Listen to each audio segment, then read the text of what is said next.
मेरे नाल नाल रहिंदा है, डरी ना मैनू बस कहंदा है। मैं क्यों डरा, मैं क्यों डरा, मेरा जिंदा खुदा मेरे नाल है। यीशु मेरे नाल नाल रहिंदा है, डरी ना मैनू बस कहंदा है। मैं क्यों डरा, यस मैं क्यों डरा, मेरा जिंदा खुदा मेरे नाल है। Yes hallelujah, praise the Lord. प्रभु यीशु मसीह कहता है मैं क्यों डरा, क्योंकि परमेश्वर मेरे साथ साथ है। आइए हम आज मैं एक बार फिर आपके सामने एक बार लाइव हुई हूँ कुछ वचनों को लेके। प्रभु ने अच्छे वचनों के साथ मुझे बताने का मौका दिया और आज समय था तो मैं आपके लाइव हुई हूँ। आइए हम प्रार्थना करते हैं, अपने सर को झुकाएं और इस वचन को ग्रहण करें और परमेश्वर में विश्वास करें कि इनको अंगीकार करें। इस वचनों को आज आपके जीवन बदलेंगे, शाप टूटेंगे, बीमारियाँ जाएंगी, तकलीफ़ें जाएंगी, क्योंकि परमेश्वर ने हमारे मुँह में सामर्थ और शक्ति दी है। आइए उसी मुँह के द्वारा जो परमेश्वर ने हमें दी है, जो मुँह दिया, जीभ दी है, उसके द्वारा अपने मुंह से प्रभु को धन्यवाद देते हुए प्रार्थना में बैठते हैं। आमीन।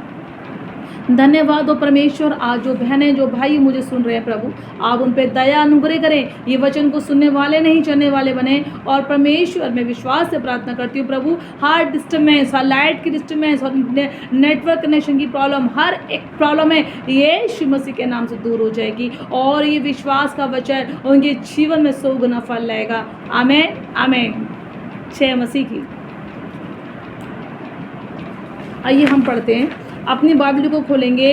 वचन का संदेश शीर्षक है दुहाई देकर पुकार, युवा तेरी सुन लेगा। क्या हम दुहाई देते हैं अपनी करीबी में, अपनी परेशानी में, अपनी बीमारी में? क्या कोई है जो तुम्हारी सुनेगा? कोई है क्या सुनेगा? हाँ, आप कह सकते हैं कि हाँ कोई है सुनने वाला, जो स्वर्ग में बैठा है वो शक्तिमान परमेश्वर यहोवा यीशु है। आप अपने मुंह से कह सकते हो और आपने देखा भी है, आज छुटकारा यीशु में है, आज चंगाई यीशु में है। आज हम जब प्रभु के सामने जाते हैं, छुटकारा दुहाई हमारे, छुटकारा और चंगाई और आशीष हमारे जीवन का हिस्सा होती है, क्योंकि प्रभु ने वचन दिए हैं, उनसे अंगीकार करना हम आज सीखते हैं। आइए हम पढ़ते हैं निर्गमन 14 का 4। आप निर्गमन 14 निकालें, उसका 4 बाब, उसकी पहले हम उससे पढ़ेंगे।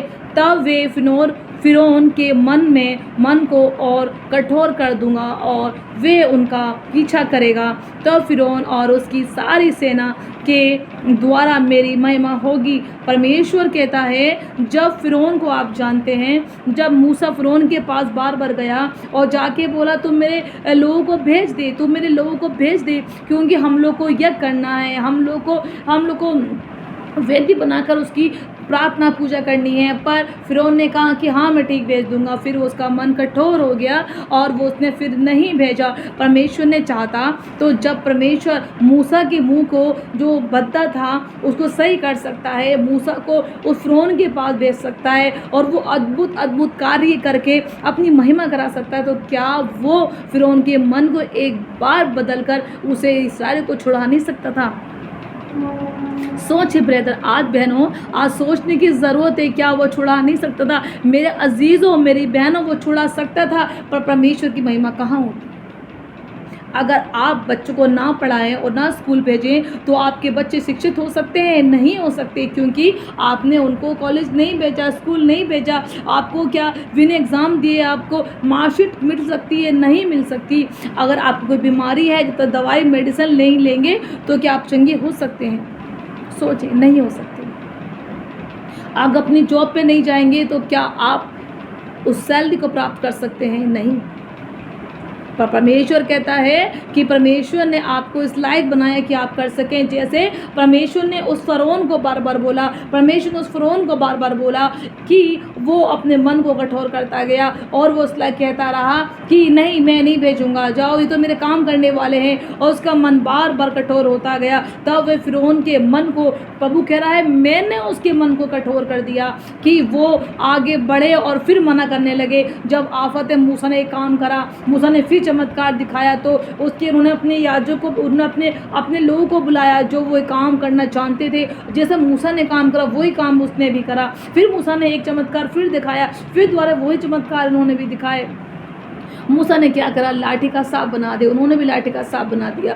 मूसा ने क्या करा, टिड्डियाँ आ गई, अंधेरा हो गया, धरती का पानी जो पीने वाला था वो लाल लहू में बदलाव हो गया, और उन्होंने भी ऐसे ही करा। तो उनको क्या लगा, अरे ये क्या परमेश्वर का दास है, जो ये काम कर रहा है वो तो मेरे लोग भी कर सकते हैं। अरे ये तो कुछ है ही नहीं। आपके सामने ऐसे परिस्थितियाँ आती होंगी जो लोग कहते होंगे कि ये इनके परमेश्वर, ये क्या प्रभु से दुआ करने वाले हैं, अरे ये तो कुछ करने वाले नहीं, हम तो ज़्यादा प्रार्थना करके अपने जीवन में आशीष पाने वाले हैं। तो क्या ऐसे कोई जो ऐसे लोग ऐसे बोलते हैं पर उनके लिए परमेश्वर की वैल्यू नहीं है।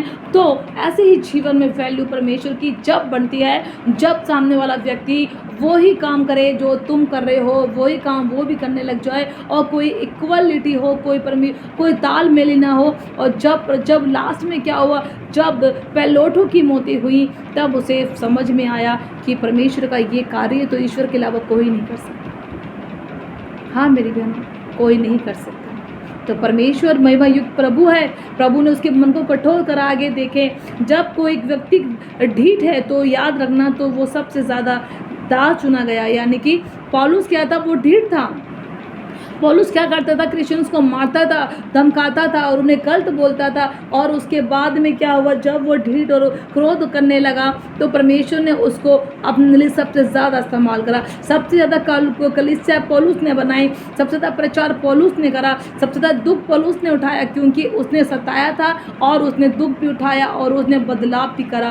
परमेश्वर ने कठोर इंसान को चुना, पर वो मना करता गया। अगर पौलुस पहले से ही अपने सरेंडर कर देता तो क्या ये कहानी पौलुस की जो आ रही है, हम पढ़ते हैं, विश्वास में पढ़ते हैं, तो क्या पढ़ पाते? ये हमारे विश्वास, तुम्हारे विश्वास के लिए हमें आगे ये स्टोरीज़ हैं जो हमें प्रोत्साहित करती हैं। जब हम इनकार करते हैं परमेश्वर का, या हम सोचते हैं प्रभु कुछ नहीं कर सकता, उसमें कोई पावर नहीं, कोई शक्ति नहीं है, जब भी ब्रेक थ्रू आता है और हमारे जीवन में हम ब्लेसिंग के लिए खड़े हो जाते हैं। क्योंकि हम जब निराशा में होते हैं, जब भी परमेश्वर कहता है मैं निर्बलता में तुम्हारी सामर्थ्य को सिद्ध करता हूँ। जब आप निर्मल होते हैं, जब भी आपको सामर्थ्य मिलती है परमेश्वर की, जो आप कभी सिद्धता में खड़े हो जाते हैं, तो आप भी निर्मल हैं, परेशानी में हैं, कठोर है अपने मन को। जो व्यक्ति ने मन कठोर कर रखे, आप उनके लिए प्रार्थनाएं करें, पति के लिए प्रार्थनाएं करें, और यकीन मानिए प्रभु बदलाव करता है और वो करेगा। मेरे जीवन में यही था, जब मैं शुरुआत में थी, मैं भी वचनों से, बाइबल से, प्रार्थनाओं से दूर रहती थी। अरे जॉब करना है, मैं बिजी हूँ प्रभु, मेरा काम है, मेरे जॉब भी करना है, मुझे प्रार्थना भी मैं थोड़ी सी कर लूँगी प्रभु, आज में सो गई, नींद बहुत आ गई थी। प्रभु को इनसे नहीं मतलब। आप रात भर सोए, रात भर जागे, रात भर जॉब करते रहे, परमेश्वर को अपना समय चाहिए जो आप उसको देना चाहते हैं, जब तो वो आपके जीवन में काम करेगा। आपने कितनी प्रार्थनाएं परमेश्वर से करें, वो आपके जीवन में चमत्कार करे। प्रॉब्लम तो इतनी बड़ी है पर प्रार्थनाएं इतनी सी हैं, तो कैसे वो काम होगा? आप मुझे बताएं। बीमारी तो बहुत लंबी पाल रखी है, कैंसर आपके शरीर को लग चुका है, बीमारी शुगर आपको, डायबिटीज़ आपको हो चुकी है, तो क्या वो एक टैबलेट से कंट्रोल हो सकती है? कैंसर ये क्या एक टैबलेट से जा सकता है? वो मृत्यु के आखिरी पड़ाव पे पहुंच चुका है, व्यक्ति मरने वाला है, ज़िंदगी ख़त्म हो चुकी है। क्या आप उसको एक गोली से चंगा कर सकते हैं? क्या आप उसे उठा के खड़ा कर सकते हैं? नहीं कर सकते, क्योंकि अब वो बीमारी उसके शरीर में वहाँ तक एंटर हो चुकी है जो वो खड़ा नहीं हो सकता। तो इसलिए परमेश्वर कहता है जो बीमारी का तुम्हारे लिए बनाई गई है वो तुम्हारे हानि के लिए नहीं परंतु लाभ के लिए भी हो सकती हैं। क्या पता परमेश्वर का दास आए, परमेश्वर तुम इतने विश्वास लायक हो, ऐसे पौलुस को कठोरता में प्रभु ने उठा के अपनी सिद्धता में खड़ा कर दिया। ऐसे आपका कैंसर आप प्रभु यीशु मसीह के नाम से चला जाएगा, आपकी बीमारी आपके शरीर को छोड़ के चले जाएंगे। आप विश्वास करते हैं? विश्वास करेंगे तो उद्धार होगा, विश्वास करेंगे तो काम होगा। ऐसी मैं कहती थी कि नहीं, मेरे जीवन में तो मुझे प्रार्थना करनी, मुझे तो जॉब में जाना है, मुझे काम करना है।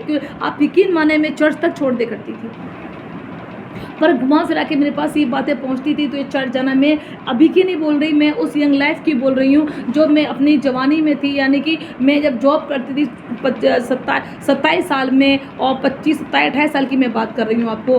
तो मैं उस समय बोलती थी, और जब मैं बोलती थी अरे कि दुआ के लिए अरे समय निकालूंगी, और जब मैं ज़्यादा परेशान होती, परमेश्वर फिर परेशान भी डालता था, फिर दुआ भी मैं करती थी। पर क्या हुआ, धीरे धीरे धीरे ऐसा हुआ, परमेश्वर परेशानियों के ज़रिए, तकलीफ़ के ज़रिए से, और वो सताव, वो पीड़ाएँ, वो दुख, वो परेशानियाँ, वो क्लेश जीवन में इतने ज़्यादा बढ़ने लगे, और उनके ज़रिए अपने आप को सिलेंडर प्रभु के सामने करना पड़ा। जब सिलेंडर प्रभु के नज़दीक जाने लगी, परेशानी जाने लगी, प्रभु के नज़दीक और जाने लगी तो बीमारी चली गई, प्रभु के नज़दीक और जाने लगी तो और शांति मिलने लगी, प्रभु के नज़दीक और गई तो अच्छी जॉब मिलने लगी, प्रभु के नज़दीक और वो ज़्यादा बढ़ने लगी तो आनंद आने लगा। जब आनंद आने लगा तो समझ में आया कि संसार की मधुरता, संसार की चीज़ें, संसार की बातें तो सिर्फ यही हैं, थोड़ा सा आनंद मिलता है, बाद में दुख है। प्रभु में आने के बाद जो आनंद मिलता है उसमें दुख नहीं होता, मेरा जैसा दुख नहीं होता। इसलिए हम इस बात को आपसे बोलती हूँ, वो जवान बच्चे इन चीज़ों को सीखें,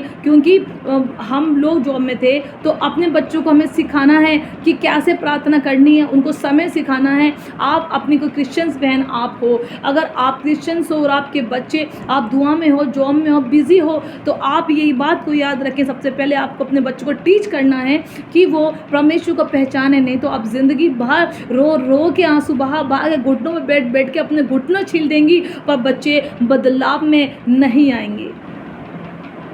आपको यही एक डर रहेगा, आपको यही एक शिकायत रहेगी कि मेरे बच्चे प्रार्थना में नहीं, क्योंकि आपकी जरा सी गलती उनके जीवन को बिगाड़ सकती है। तो मैं ये कहती हूँ, वो एक कठोरता अपने मन को बदलने के लिए, मेरे अजीज़ों, मेरी बहनों, मेरे भाइयों, आज आप समय निकालें, अपने बच्चों को बोलें जाओ बेटा 2 घंटे प्रार्थना करो। आज आप यकीन माने, मैं तो बदली मेरे बच्चों को बदल गए। आज मेरे पास 2 बच्चे, मैंने उनको बोल रखा है जाओ बेटा फायर प्रे करो। बेटा 5 साल का, बेटी 8 साल की है, और मैंने बोल रखा है जाओ बेटा फायर प्रे करके आओ। वो गाना गाते हैं, समय बांधा है प्रार्थना करने का, और वो अब बड़े भी हो जाएंगे तो उन्हें कोई नहीं रोक सकता परमेश्वर की प्रार्थना करने से। अगर वो उनके सामने काम भी आएगा तो उस काम को मेरे कहे बगैर, मेरे सिखाए बगैर वो साइड में करेंगे, प्रभु को प्रार्थना करेंगे। और जब वो प्रार्थना करेंगे, वो प्रार्थना में जाएंगे, जो परेशानियाँ, जो आफतें, जो न्यू जनरेशन की लाइफ में शुरू हो जाती है माँ बाप से कनेक्ट जाने के बाद, वो नहीं आएगी, क्योंकि परमेश्वर में वो बढ़ने लग रहे हैं, वो प्रभु में चलने लग रहे हैं। प्रभु कहता है कि जब तुम मुझसे प्रेम करोगे तो मैं तुमसे प्रेम करूँगा।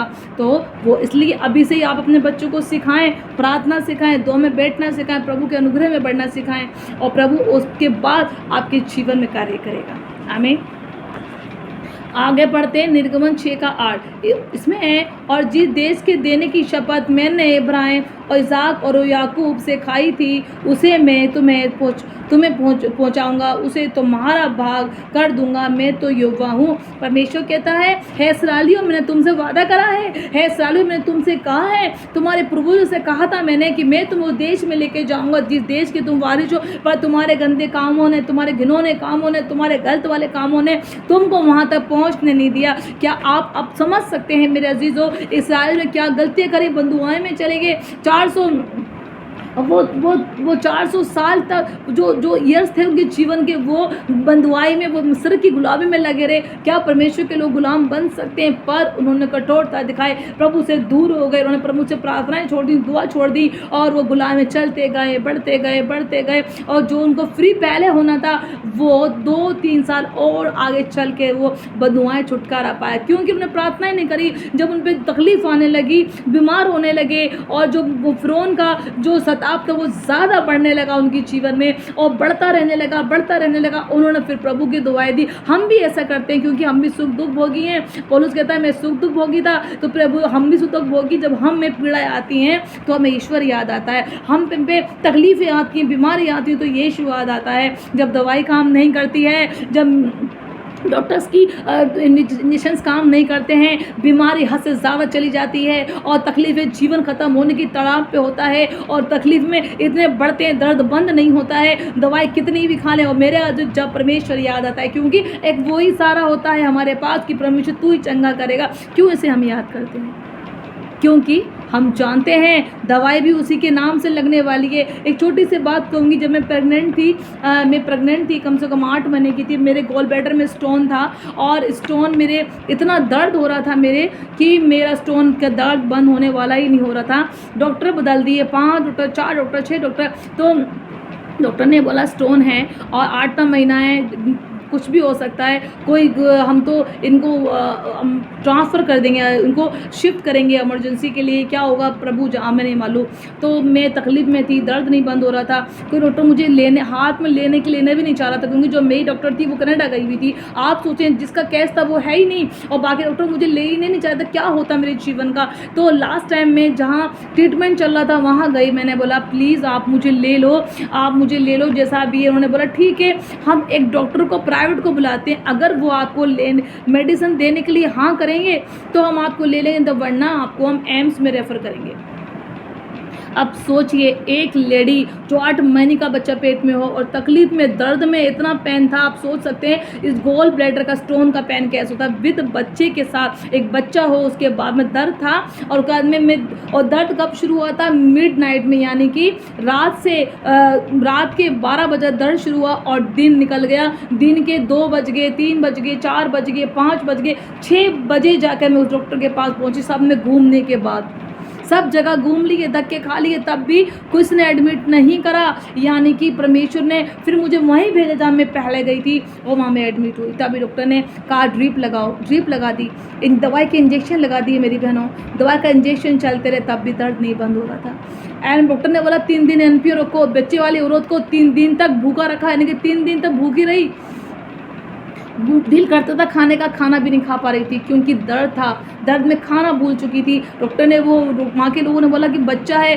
कैसे भूखा रहेगा, ग्लूकोज लगा दिया, ग्लूकोज लगा के रखा, होठ सूखने लगे थे, जीभ भी सूख रही थी उस टाइम। वो बुरा हाल था मेरा कि मैं समझ नहीं पाई थी परमेश्वर में क्या करूँ। मैंने अपनी माँ से बोला दर्द बंद नहीं हो रहा मम्मी, अब नहीं बंद होगा, जाना पड़ेगा और रेफ़र हो जाएगा, मैं वहाँ जाके हम क्या करेंगे, डॉक्टर क्या करेंगे, क्या होगा। मैं घुटनों पे आ गई, बच्चे वाली औरत, 8 महीने का बेबी, मैं घुटनों पे आ गई। रात के 12 बजे, दिन से लेकर रात के 2 बज रहे थे उस टाइम में घुटनों पे आ गई और मैंने कहा परमेश्वर, हाथ उठा के प्रभु अब तो तू ही करने वाला है, अब तो तू ही बचाने वाला है। मेरी माँ घुटनों पर बैठी थी ज़मीन पर और मेरे रूम में, जो मुझे रूम मिला था डॉक्टर के पास जो हम एडमिट थी, और मैं घुटनों पे आ गई। मैं कहा प्रभु तू ही बचाने वाला है और तू ही जीवन देने वाला है, ये बच्चा तेरा है, मैंने तुझको दिया है प्रभु, इसे कुछ नहीं हो सकता और मुझे तू कुछ होने नहीं देगा। और मैं रो रही थी, मेरा आंसू बह रहे थे। नर्स आके बोलती है कि दीदी आप लेट जाओ, आप नहीं लेटोगे तो बच्चा परेशान होगा, बच्चे में प्रॉब्लम हो जाएगी, उसको प्रॉब्लम होने लगेगी। मैंने कहा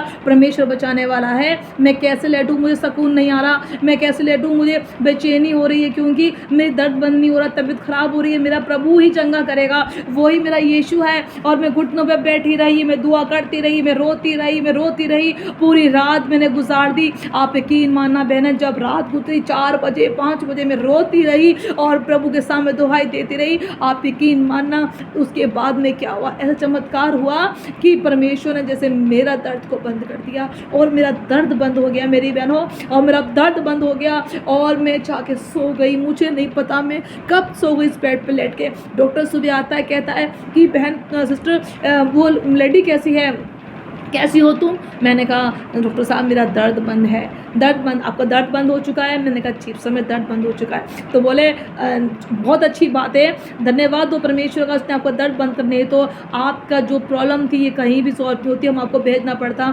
और मैंने प्रभु का हाथ उठा के धन्यवाद करा, कहा प्रभु तेरा धन्यवाद हो, तूने मुझे बचा लिया। तो मैं ये कहना चाहती हूँ वो सर्वशक्तिमान परमेश्वर है जो मुझे बचा सकता है, जो मुझे जीवन दे सकता है, मेरे पेट के बच्चों को बचा सकता है। उस 8वें महीने पे जहाँ पे ना बच्चा बचता है ना औरत बचती है, उस टाइम पे, और सोच उस टाइम कोई पैसा भी मेरे पास नहीं था, 1 रुपया मेरे पास नहीं था। मैं मेट्रो हॉस्पिटल फरीदाबाद में गई और वहाँ पर मेरी मम्मी रहती थी, मैं वहाँ गई, उन्होंने मुझे लेने से मना कर दी क्योंकि पैसे नहीं थे। उस टाइम ऐसी आजमाइशें होती हैं जब पैसा नहीं होता, बीमारी आपके घर के चौखट पे होती है या आपके बेड पे होती है, आपके शरीर पे होती है, और बचाने वाला सिर्फ ईश्वर होता है। तो उसने मुझे बचाया तो वो आपको बचाएगा। बहुत सी गवाहियाँ मैं ऐसी प्रार्थना में नहीं आई मेरे अजीज़ों, आप भी आएंगे ऐसी, आपकी पीड़ाएँ आपको परमेश्वर के सामने लेकर आएंगे और आपको जीवन देंगी, आपको आनंद देंगी और आपका दुख आनंद में बदल जाएगा। और मेरा दुख आनंद में बदल गया और मैं 1 महीना के अंदर मेरे प्रभु ने मुझे इतना अच्छा रखा, मुझे चलाया, मैं ठीक रही। और उसके बाद में डिलीवरी का टाइम आया। आप यकीन माना, जितनी लेडीज़ थी 3 दिन से दर्द में पड़ी थी और मैं डॉक्टर के पास गई और उन्होंने मुझे देखा, डिलीवरी का टाइम हो गया, मैं गई और 2 घंटे में मेरे दर्द शुरू हो गए। 9 महीने की बात कर रही हूँ और मेरा दर्द शुरू हो गए और डॉक्टर ने कहा ये ताज्जुब हो गया और तुरंत मेरा डिलीवरी हुई, मेरा बेटा पैदा हुआ। आमीन, धन्यवाद प्रभु का, उसने मुझे बेटे से ब्लेस करा। और सबने दिखाया, देखो सिस्टर आपके बेटा हुआ है। मैं कहा प्रभु धन्यवाद तेरा, तुमने मुझे बेटा। मैंने स्ट्रेचर पे अपने हाथ को जोड़ा क्योंकि प्रभु को प्रसन्न करना होना है, प्रभु के धन्यवाद की बेटा चढ़ाते रहे क्योंकि परमेश्वर ने दिया था। प्रभु का धन्यवाद हो क्योंकि परमेश्वर होता तेरे पेट का फल मैंने तुझे बहुमूल्य ठहराया है। तेरे बेडोल तत्व को मैंने देखा है, उसने बनाया था, उसने उसकी आँख के हाथ पर बनाए थे। सोचो 2 घंटे में हो चुका। जो लोग 3 से लेडीज से पड़ी थी, ये प्रभु का अनुग्रह था। और सब लोग तो स्ट्रेचर पर पड़ गए, हाय माँ दर्द करती। मैंने कहा प्रभु तू आ जा, प्रभु तू आ जा, तू इस बच्चे को डिलीवरी करा दे, प्रभु तू मुझे बचा ले, प्रभु तू मुझे। मैं चिल्ला नहीं रही थी, रो तो रही थी पर परमेश्वर का जय जयकार कर रही थी लेटकर। ये समय मेरे पास पहली बार मेरे साथ हुआ जीजो, मेरे पास पहली बेटी हुई मेरी, जब तक मैंने शायद प्रभु का नाम नहीं लिया, बहुत दर्द पहनता हो। ये सेकंड मेरा बेबी था, मैंने परमेश्वर का नाम लिया और उसे जय जयकार कर स्ट्रेचर पर लेटी हूँ। प्रभु तेरा धन्यवाद हो, यीशु तू आ जा, प्रभु तू डिलीवर करा दा, प्रभु तू मेरे बच्चा पैदा तू कर रहा है, तू मेरे सामने खड़ा है। और मुझे यीशु मुझे सामने खड़े नजर आए और 2 मिनट में ऐसा बच्चा हुआ कि मेरे खुदा ने मुझे दर्द ही मालूम होना नहीं दिया। डॉक्टर आई, मुझे स्ट्रेचर पे लिटाया और देखा तो बच्चा डिलीवरी होने वाली है, तुरंत डिलीवरी हो गई और मुझे पता भी नहीं चला। ये खुदा का धन्यवाद हो, खुदा ने इतनी अच्छी ब्लेसिंग मुझे दी, वो आपको भी देगा। आपकी संतानें पैदा होंगी बहनों, और जो प्रेग्नेंट लेडी है खुदा उनके बेटे की आशीष देगा। आज आपको बेटे की आशीष परमेश्वर देगा। आप बेटे मांग रही हैं, प्रभु आपको बेटे देगा। आज आपको ये ब्लेसिंग जो गवाही जो मेरे जीवन में आपके जीवन में से बढ़कर बेटे की बनेगी। परेशानी आपके जीवन में आएंगी क्योंकि जो मेरे लाइफ में हुई वो आपके जीवन में ना आएंगी। आप थकास नहीं होंगी, आप गिरेंगी नहीं और परेशानी में भी आप दृढ़ विश्वास से बनी रहेंगी जैसे मैं बनी रही, जैसे मेरे प्रभु ने मुझे संभाला। मेरा यहोवा, मेरा राजा, मेरा प्रभु परमेश्वर, मेरे प्रभु का प्रभु, मेरा परमेश्वर का प्रभु, वो आपको बचाएगा, वो आपको जीवन देगा और आपको संतानों से ब्लेस करेगा और आपकी जॉब को संभाल करेगा, आपके बच्चों को बढ़ाएगा। आइए हम आगे पढ़ते हैं। इसमें लिखा है, आगे पढ़ते हैं निर्गमन 6 का 88 में 8 पढ़ते हैं। निर्गमन में आगे लिखा है, मैं यहोवा हूँ, इसलिए जो कुछ मैं तुझसे कहूँगा वे सब तू फिरौन से कह देना। परमेश्वर कहता है जो कुछ मैं तुझसे कहूँगा मूसा तू हर बात जाके फिरौन से कहना। ऐसे मैं आपसे कर रही हूँ कि मेरी बहन, मैं नहीं बोल रही हूँ, मेरा परमेश्वर आपको मुझसे कहने को बोल रहा है, मुझे प्रोत्साहित कर रहा है। तू कह दे इन लोगों से ये प्रार्थनाएं करे, तू उनसे कह दे कि मेरी दुआएं दें, तू उनसे कह दे कि मुझसे प्रार्थना करे और मैं इनके जीवन में आज काम करूँगा। आज बहनें आपके जीवन में प्रभु की ओर से काम होने जा रहा है, आपके जीवन में परमेश्वर की ओर से आप आशीष आने जा रही हैं। प्रभु आपको ब्लेस करेगा यीशु मसीह के नाम से। आगे पढ़ते हैं हम मूसा का। आगे हम पढ़ते हैं कि मूसा बोल रहे हैं, देखो वो बोलते हैं, परमेश्वर मैं तो मुंह का भद्दा हूँ, क्योंकि मूसा बोलना नहीं जानता, तुतलाता हकलाता। वो परमेश्वर ने उसके लिए क्या कहा, उसने कहा मैं भद्दा हूँ, मैं कैसे जाऊँगा। अगर आप प्रेयर में कमज़ोर हैं, बीमारियों में प्रेयर करना नहीं आती है, बोलना नहीं आता है, आप गूंगे हैं, आप बहरे हैं, आप कुछ भी हैं, तब भी परमेश्वर के लिए खड़े हो, प्रभु डिवाइन हेल्पर मांगा। जैसे परमेश्वर ने मूसा के लिए किसको भेजा, हारून को, उसके भाई को डिवाइन हेल्पर बना के भेजा। और जो वो हारून मूसा कहता था और हारून उसको ट्रांसलेट करके बोलता था, ऐसे परमेश्वर आपके लिए डिवाइन हेल्पर रिलीज करेंगे, आपके लिए डिवाइन हेल्पर खड़े हो जाएंगे, वो आपके संग संग चलेंगे, आपकी परेशानियों के लिए बोलेंगे। अगर आप अपने मुंह से नहीं बोल पा रहे तो वो आपकी ओर से बोलेंगे। आज परमेश्वर हारून के समान, मूसा के समान आपको डिवाइन हेल्पर देगा। यीशु मसीह के नाम से डिवाइन हेल्पर आपको मिलेंगे, यीशु के नाम डिवाइन हेल्पर रिलीज होंगे आपके लिए। परमेश्वर ऐसा करने जा रहे हैं, आमीन। आगे लिखा है आगे लिखा है, देखो हन्ना ने दुहाई दी तो उसके लिए बेटा दुहाई सुनी गई, शमूएल पैदा हुआ। आगे क्या लिखा, एस्तर ने प्रभु की दुहाई दी, उसकी कौम बचाई गई। आगे निन्वे देश दुहाई देने के जरिए बचाया गया। निन्वे देश में क्या हुआ था, पाप बहुत हो रहा था, उसने दुहाई दी, वो बचाया गया। और इस्राएल ने दुहाई दी, वो बचाए गए। अब लास्ट चल रहा है, प्रेयर है, जाइएगा मत, इसे पूरी सुनिएगा, बहुत थोड़ी सी शॉर्ट प्रार्थना है। इस प्रकार वे मिस्रियों को, सेनाओं को, इस्राएलियों की सेना के बीच में से आ गया और बादल का खंभा और आग का खंभा बन के संग चलता रहा। आप देखें कितनी बड़ी बात थी, जब मिस्र को प्रभु निकाल के लाया तो उनको बचाने के लिए रात होती थी तो आग का खंभा बनता था और दिन में वो बादल का खंभा बन के उनके संग संग रहता था। अगर उसने वादा करा है तो वो निभाता जरूर है, अगर उसने कहा है तो वो करेगा, क्योंकि वो परमेश्वर यहोवा है, वो प्रभु यहोवा है, उसकी इतना सामर्थ्य है, उसमें शक्ति है। तो वजह है आप उसे दुहाई दें और दुहाई दे के पुकारें तो वो तेरी सुन लेगा। क्या कोई है जो तू उसको पुकार सुन लेगा? प्रभु कहता है गला खोल के चिल्ला, कुछ रख मत छोड़। तो इसलिए आप दुहाई दें, कुछ भी ना रख छोड़े, प्रभु सब में चिल्लाएं, रोएं, घुटनों पे आ जाएं और जो प्रार्थना आपके लिए है 24 घंटे उससे मांगें और इमेजिंग बना लें कि ये मेरा घर मुझे मिलने वाला। आपके मन में घर को चाहिए, आपको बहन, आपको घर लेना है तो आप इमेजिंग करें कि प्रभु ने मुझे इतना बड़ा कोठी दिए, फ्लैट दिया है, और दुहाई दें, तीनों टाइम उस घर के लिए प्रार्थनाएं करें और वो घर प्रभु आपको स्वर्ग से देगा। आमीन। मेरे साथ हुआ है तो मैं आपको इसलिए बता रही हूँ, वही चीज़ें मैं आपको बोलूँ जो मेरे साथ हुआ है। आमीन। आपको बच्चों की जॉब चाहिए, गवर्नमेंट जॉब चाहिए, प्रभु से आप तीनों टाइम प्रार्थना करें, कागज़ पे लिख ले विषय को, प्रार्थना को लिख रहे विषय को लिख के और प्रभु से मांगे, बाइबल के पीछे प्रार्थना लिखे मांगे, जब भी बैठे उस कागज़ को रख के हाथ रख के प्रार्थना करें और मांगे, प्रभु आपको देगा। आमीन। आगे लिखा है इसमें, प्रभु लिखता है, तो जब इसराइल क्या हुए, जब इसराइली मिस्र के लोग जब इसराइल पे आने लगे पकड़ने के लिए, जो परमेश्वर उनके आगे खड़ा था वो उनके पीछे से खड़ा हो गया और इसराइल के और फ़िरौन के बीच की सेना के बीच में आ गया, क्योंकि फ़िरौन की सेना इसराइल को टच ना कर सके। जब आपके विरोधी आपके पास आते हैं, आपको छूने, आपको लड़ने, आपको मारने, आपको खसोड़ने आते हैं, बीमारियाँ जब आपको पकड़ने आती हैं, कैंसर आपके ऊपर आता है, जब उन्हें आपके ऊपर आक्रमण करने आते हैं, तो परमेश्वर जिसकी आप सेवा करते हैं, आप उसकी प्रार्थना करते हैं, वो परमेश्वर आपका सामने जब संसंग चल रहा होता है ना मेरे अजीजों, वो आपके पीछे खड़ा होता है कि वो आपको छू ना सके, आपको हाथ ना लगा सके। इसलिए वो सेनाओं का परमेश्वर यहोवा है, वो सब कुछ कर सकता है। आमीन।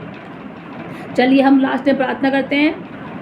निगमन 12 के 12 में पढ़ते हैं, 14 लिखा है इसमें, इस महामारी में तुम्हारा मसीह में हूँ होकर निकालूंगा, सड़कों से मैं निकलूंगा। और प्रभु कहता है महामारियों में भी मैं तुम्हें, लास्ट की आए थे, इस महामारियों में से तुम्हारा मसीह में मैं हूँ, मैं तुम्हें महामारियों से, बीमारियों से भी बाहर निकालूंगा। यानी कि जब महामारी आती है, संकट आते हैं, जब परमेश्वर ने साल को जब परमेश्वर का लहू चौखट पे लगाया गया और मृत्यु उनके घर ना पहुंच सकी, तो जो महामारी, जो कोरोना, जो तकलीफें, परेशानियां हैं, जो चिकनगुनिया, जो भी कुछ संसार में होगा, आपकी चौखट आपके घरों में ना आएगा। आप परमेश्वर के लहू को, प्रभु के वचन को, प्रभु के वर्सेस को आप अपने दीवारों पे लिखे कि मैं पूंछ नहीं, मैं सर हूँ, मैं प्रांत पदाधिकारी हूँ, याजकों का समाज हूँ। मेरे बहनों भाइयों, आप याजकों का समाज है, राज पदाधिकारी हैं। परमेश्वर ने आपको वो आशीषें दी हैं, क्योंकि वचन में लिखा है, इसकी बातें